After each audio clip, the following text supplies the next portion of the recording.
Thank you सभी साथियों को। जय आरसीएम। अंगद प्रसाद मौर्य, यूपी बनारस से।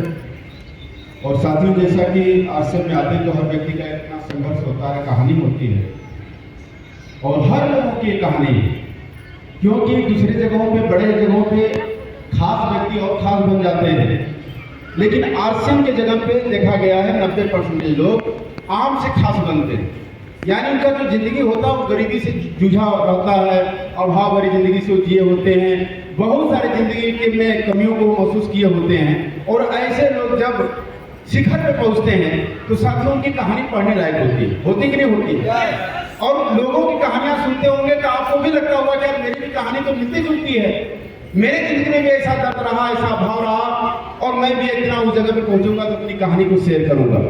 तो साथियों, इससे क्या होता है कि एक दूसरे को ताकत मिलती है। क्या हमसे कमजोर व्यक्ति, हमसे गरीब व्यक्ति, हमसे अभाव वाला व्यक्ति जब यहाँ पहुंच सकता है तो फिर हम क्यों नहीं पहुंच सकते? हर व्यक्ति के जीवन में संघर्ष रहा है, हमारे साथ भी रहा। बचपन मतलब हम लोग गांव में जिए हैं, प्राइमरी स्कूल से अपनी पढ़ाई चालू हुई है। घर के गार्जियन उस जमाने में इतनी सक्रिय नहीं थे कि हमारे बच्चे का मूड मिजाज किस क्षेत्र में है, उसका दिमाग किस क्षेत्र में जाने लायक है, उस क्षेत्र की पढ़ाई एजुकेशन दिया जाए, ऐसा कुछ नहीं होता था। बस आदमी चल रहा है, किधर चला जाएगा उसको भी पता नहीं था, बस ऐसे ही चल रहा था। साथियों, आज हमारे पिताजी भी मौजूद हैं। पहली बार आरसीएम भिलवाड़ा अकेडमी में माताजी, पिताजी, बच्चे, मैडम, भाई सब लोग आज हाजिर हैं यहाँ पे। माफी चाहूंगा, मैं कभी भी कहीं भी तीर्थ जगहों पे अपने पिताजी या घर वाले लोगों को या मैं खुद लेके नहीं गया हूँ, लेकिन भिलवाड़ा मैं सभी लोगों को लेके आया हूँ, क्योंकि इससे बड़ा और तीर्थ जगह दूसरा और हो ही नहीं सकता।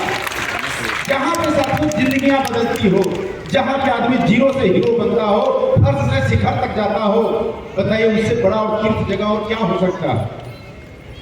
साथियों, बचपन में हम भी लगभग 6वीं 7वीं में, आज तक कभी भी अपने मीटिंग सेमिनार में या बातों में नहीं बोला हूँ, लेकिन जब हम लोग पीछे जाते हैं तो याद आता है कि अपनी जिंदगी होती कैसी थी, हम लोग किस जगह से उठे हुए लोग हैं। 7वीं 8वीं में पढ़ रहा था, उस जमाने में ऐसा नहीं था कि हम लोग पढ़ने जाते थे तो ड्रेस होता था, पैरों में चप्पल या जूते होते थे। आजकल के बच्चे को तो पहले ही सब दे दिया जाता है। हम लोग तो 6वीं 7वीं तक बिना चप्पल का स्कूल गए हुए। जब स्कूल जाते थे तो बीच बीच में ये आता था कि चप्पल, और लड़कों को देखता था तो मैं अपने माता जी से बोला कि चप्पल मतलब होना चाहिए। तो हम लोग के घर पे खेती बाड़ी, सुबह शाम महिलाएं भी काम करती थी, आदमी सब लोग काम करता था, खेतों में पशु हैं, बहुत सारी चीजें। तो उनके पास भी चप्पल नहीं था, तो हम लोग के घर में बड़े लोग मालिक हुआ करते थे, यानी पिताजी 4 भाई, बड़े पिताजी मालिक। कोई चीज घटता था तो उन्हीं के यहाँ आवाज आती थी और वही साथ पूरा करते थे। तो हम अपने नाम पे चप्पल तो नहीं मांग पाए, लेकिन माता जी चप्पल मंगाई कि नहीं, हम लोग जाते हैं सुबह शाम काम करने तो चप्पल होना चाहिए, वो अपने लिए मंगाई। उसके पीछे रहस्य क्या था कि सवेरे और शाम हम पहन के चले जाएंगे, उस दिन में तुम स्कूल पहन के चले जाना। लेकिन साथियों, हुआ क्या कि वो चप्पल खरीद के लाए जरूर, लेकिन लेडी चप्पल खरीद के लेके आ गए। जो पीछे मोटा होता था, हवाई लेडीज होता है मोटा ना, पीछे था, वो वाला चप्पल लेके आए और हम भी पहन के स्कूल आए। उतना उस समय मेरे को फर्क नहीं पड़ा, लेकिन जब स्कूल में लड़के मेरे को चिढ़ाने लगे, तेरे औरत वाला पहन के आया, महिला वाला पहन के चप्पल आया हुआ। साथियों, मेरा दिमाग काम किया, उस नए चप्पल को मैं पत्ती पत्ती काट दिया, बराबर कर दिया उसको। एड़ी जो पीछे वाला मोटा होता था ना, नए चप्पल को मैं काट के बराबर, कैसे कैसे चप्पल आया और वो भी चप्पल को मैं काट के सम्राट बराबर कर दिया, यानी जेंट बनाने का प्रयास किया। लेकिन साथियों, पता चल गया, मतलब कि सब लोग जान गए तो और खराब स्थिति हो गई। तो साथियों, ऐसी स्थितियों से हम लोग गुजरे हुए हैं और अपने अंदर प्रतिभा थी, सीखने की ललक थी। धीरे धीरे उम्र बढ़ी हुई, हम लोगों को भी धीरे धीरे कहीं आने जाने का मौका मिला। मेरे अंदर वो क्षमता थी कि मैं जिस चीज को देखता था वहां से मैं सीखने का प्रयास करता था।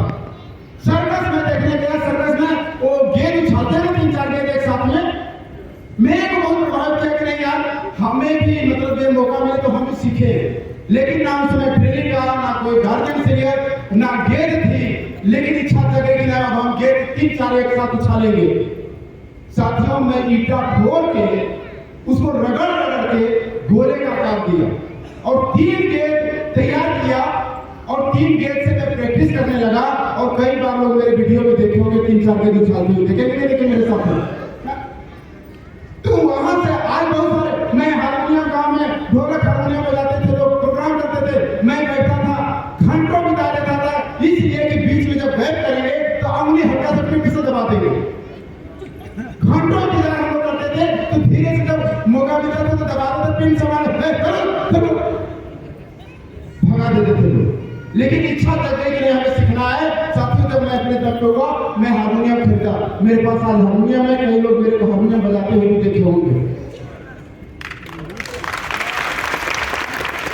मैं जो भी चीज देखा ढोलक बजाते हुए, मैं ढोलक बजाना सीखा, मैं हारमोनियम आपके डायलॉग दूसरा डायलॉग लोग भी बोलते हैं ना, अमिताभ अभी मेरे से बोले सर वो वाला बोल दीजिएगा एक बार। हाँ, थोड़ा सा लंबा टाइम हुआ है, लेकिन फिर भी मैं कोई चीज देखता हूँ तो उसमें क्रिएट करने का प्रयास करता हूँ, सोचता हूँ तो साथियों से हम दिमाग पे लौट देंगे ना तो कोई ना कोई दिमाग का रास्ता निकालेगा। लेकिन हम इसको लौट ही नहीं देखते, सीखने का प्रयास ही नहीं करते, कोई नई चीजों का उदाहरण ही नहीं करते, बस वहीं पर जैसे तैसे चलाए रहते हैं और नई चीजें हमारे अंदर से क्रिएट नहीं हो पाती है। आज से कितनी बड़ी चीजें बता दीजिए क्या है यहाँ पे? इतना आसान, दुनिया का इससे आसान और कोई रास्ता हो ही नहीं सकता, लेकिन हम लोग सीखने पे जोर ही नहीं देते। यहाँ पे हम लोग बैठे रहते हैं, आधा लोग सो के समय बिताते हैं, आधा मोबाइल में बिताते हैं, आधा इधर उधर ध्यान दे के बिताते हैं, और कुछ दिया जाता है कमीशन करना, कुछ दिया जाता है वाइटर, कुछ दिया जाता है सिर्फ हम बता नहीं पाते। ऐसा होता कि नहीं होता है? साथियों, आज मुझे बड़ी अफसोस हुआ कि किसी सर जो बात बोले मैं कैलकुलेशन में हालांकि अपने आप को अच्छा मानता हूँ, लेकिन आज जो चीज पे वो फोकस किया मैं भी वहां पे गलत हूं। कहने में मेरे को शर्मिंदगी नहीं है, मैं भी उस चीज को नहीं जानता हूं। टीम में मेरे लोग मेरे से कोई बात पूछता है तो पूछते हैं कि सर इतना बिजनेस कितना रुपया बनना चाहिए, मैं बताता हूं। लेकिन आज मैं इस जगह में फैल रहा, मुझे अच्छा लगा कि कम से कम सीखने को नई चीजें मिली और हम सीखने के लिए तैयार हैं साथियों। तो निश्चित है कुछ न कुछ अपने जीवन में बड़ा होगा ही होगा, और आरसी बिजनेस ग्रुप इतना बड़ा प्लेटफॉर्म अपने पास है, क्यों नहीं हो सकता है? हमने बात कर रहा था कि हम डायलॉग करते हुए लोगों को देखते थे, वहां से मेरे को अंदर इच्छा देगी नहीं हम यार बोले थे। नाना पाटेकर जी वाला बोले थे, कुछ लोग वीडियो देखे होंगे, कुछ लोग डायरेक्ट भी सुने होंगे। हाँ, तो उनका मान लीजिए कि नाना पाटेकर से आश्रम वाले लोगों का सामना हो गया, और कुछ ऐसे लोग जो कि रुक रुक के करने वाले होते हैं ना, बस उनकी शिकायतें रहती है। मौका दे दीजिए, इतनी शिकायत करेंगे कि आपका दिमाग खराब हो जाएगा।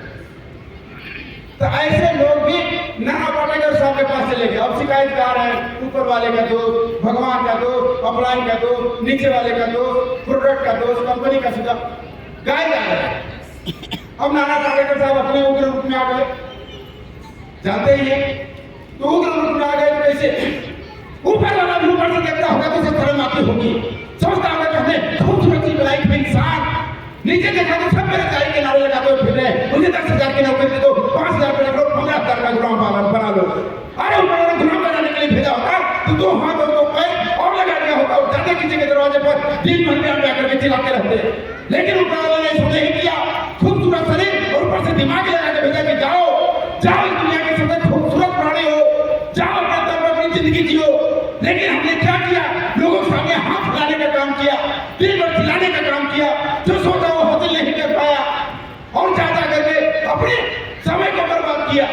साथियों, इसे करके बहुत सारे आगे कोटेशन थे, लेकिन लंबा टाइम होने से मेरा छूट गया। समाचार में देखा, समाचार से मेरे को सीखने को मिला।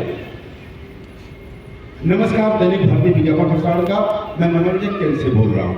दिन के 12:30 बजे हैं, अब समाचार होंगे। आज रात 12 बजे सूरज निकलने की संभावना है। अपनी अपनी छतों पर अपना अपना मुंह खोल कर सोए, पता नहीं कौन सा रसगुल्ला अपनी मुंह की प्रतीक्षा कर रहा है। लंबा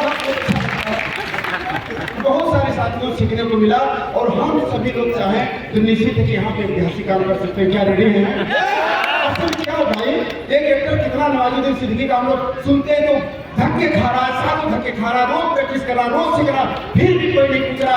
अरे यहाँ पे इतने अप्लाई है भाई साहब, इतने लोग सहयोग करने वाले हैं, इतने साथ देने वाले, शाबाशी देने वाले, बताइए बाहर में कौन पूछता है आपको? बताइए, बाहर में एक बार कामयाब होते हैं, एक बार सफल होते हैं, कोई आपको साथ देने वाला नहीं है। लेकिन यहाँ पे तो आपके अप्लाई साथ में फिर थपथपाते हैं, यस मैं तैयार है, क्यों नहीं होगा, हम आपके साथ हैं, हो जाएगा।